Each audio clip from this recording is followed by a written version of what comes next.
আসসালামু আলাইকুম ৰহমতুল্লাহি বাৰাকাতুহু। মই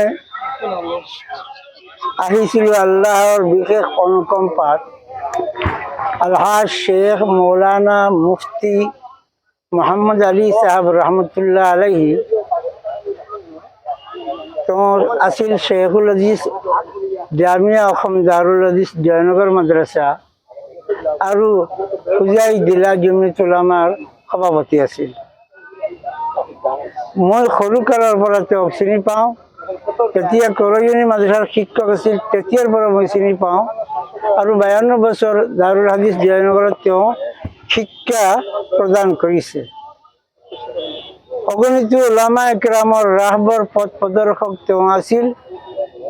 ইলমে তছাউফ আধ্যাত্মিক জগতত তেওঁ বৰ মেহনত কৰিছিলে আৰু তেওঁৰ মেহনতৰ ফলত অলিয়ে কামিল কুতবে আলম হজরত মৌলানা আহমদ আলী সাহেব রহমতুল্লাহ আলাইহি তেওঁক ইজাজত দিছিলে, খলিফা বুলি ঘোষণা কৰিছিলে।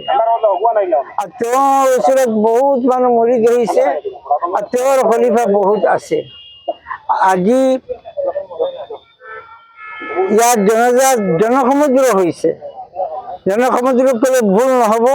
ইমান মানুহ গৰমৰ মাজত থিয় হৈ কথাবোৰ শুনিছিলে। আমি নথৈ আনন্দিত হৈছোঁ আৰু আজি কৈছোঁ আমাৰ মাজৰ পৰা এজন বহুত ডাঙৰ তপন ওলাই গ'ল। আমি এই সদৰত তেওঁক লৈ গৌৰৱ কৰিছিলোঁ।